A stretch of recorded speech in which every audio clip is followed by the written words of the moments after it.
Talal Rafi, will there be any significant change uh, with how Sri Lanka will deal with the IMF?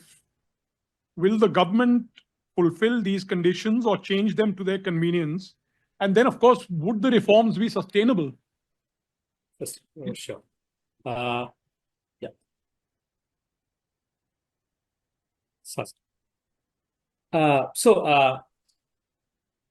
The first one, would there be significant changes for the IMF? So before the elections, I mean, there were things coming out of the NPP campaign that, for example, the debt sustainability analysis, the DSA targets would be changed. So that meant that, if those are changed, some of the broader framework, then the whole IMF program would have to be renegotiated in a big way. So, but after coming to power, the positive sign is that President Dissanayake has said that he will continue with the IMF program.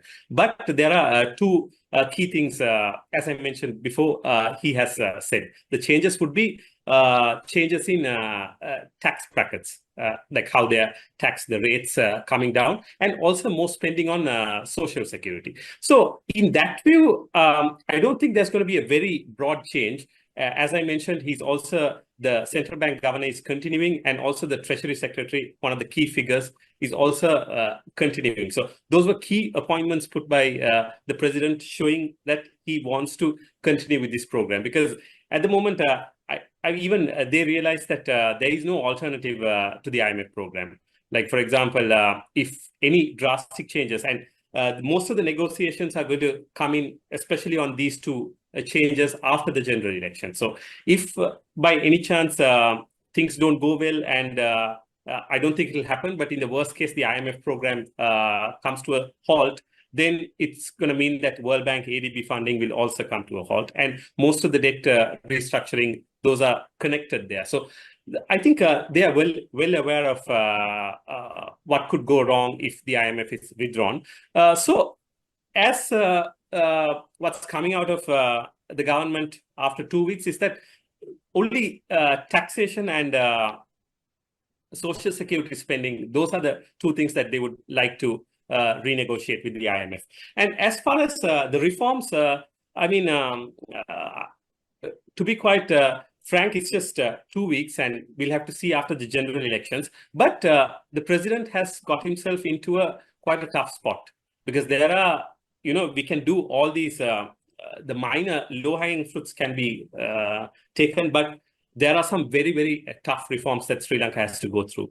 Like, for example, as Dr. Rajni said, he has come with a lot of expectations, like promised subsidies, tax cuts, and salary increases. So at the moment, we already have a fiscal deficit, and we are already struggling to keep to the IMF primary budget surplus of 2.3%. That's a key requirement by the IMF. So the problem comes when you have to do the tough reforms in order to achieve this. Like, for example, one of the key reforms that has to be done would be state-owned enterprises. So here again, a fact is that Sri Lanka, for a population of 22 million, so that's like a large city in India has more people than Sri Lanka. So for such a country, we have around 1.5 million state employees. So which takes, I mean, in 2022, when the crisis hit, it was over 80% of government revenue was going only to paying salaries and pensions to state sector employees. So a similar situation like in Argentina. So that is something that he has to deal with. Like an example is the Sri Lankan Airlines. It's recently been told a couple of days ago, I think, that it won't be going through. The privatization won't be going through. So here again, we have to note that the Treasury took over $500 million of Sri Lankan Airlines debt onto itself. So $500 million is a lot of money for a $80 billion economy. That's more than 1 year of social security budget for Sri Lanka. So that's how much loss this one airline has got. So, continuing, it's going to be quite tough because this was a profit-making airline in 2008, which in partnership with Emirates, but then it was nationalized fully and it's gone into losses. So what the experts say is that even experts in airlines they find it very difficult to make profits. So a government, that's going to be one key challenge. So state-owned enterprises is a that's almost like the elephant in the room for Sri Lanka. The other thing, whether it's sustainable, is the tax reforms. Let's admit that this is very rare for a sitting president who came in 2022, who he has marketed himself as rescuing the country from fuel queues to stability, but then he only got 17% of the vote. 83% of the people did not vote for him. So this is quite shocking for a sitting president. So one of the key reasons why he was popular was because of some of the tax measures he took, especially among the middle and upper classes.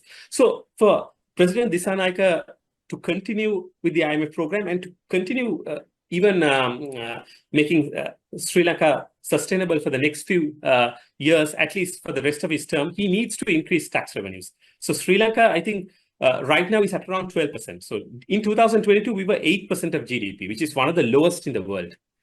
So it was at 12%. The IMF program wants it to be at 15% by 2025, which is still low when compared to many countries in the world. So attaining that itself has sent the previous president packing home. So Mr. Dissanayake has to go achieve that target, and beyond 2025, though it's not a requirement, he has to go beyond that, in my view, to keep Sri Lanka sustainable. Forget about the reforms. Then the other things are trade reforms. Like, for example, Sri Lanka is one of the most protected economies in the world.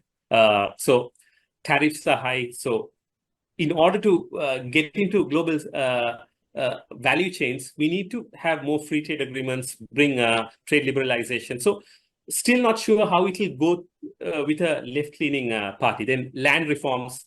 It's for Sri Lanka, 82% of Sri Lanka's land is owned by the government. Only 18% of land is owned by the 22 million people. So government holding on to 82% of the land makes it very difficult, because people, one thing is they can, most of them, the government gives it out on lease, but then they cannot use it as collateral.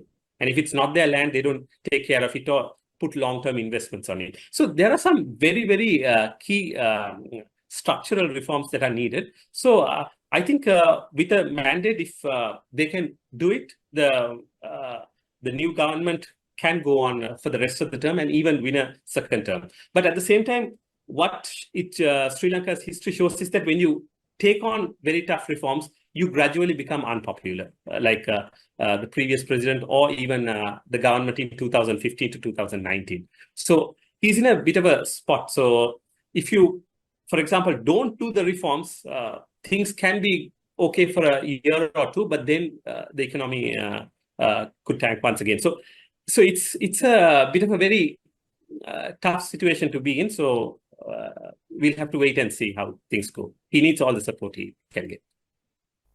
Whole scenario unfolding.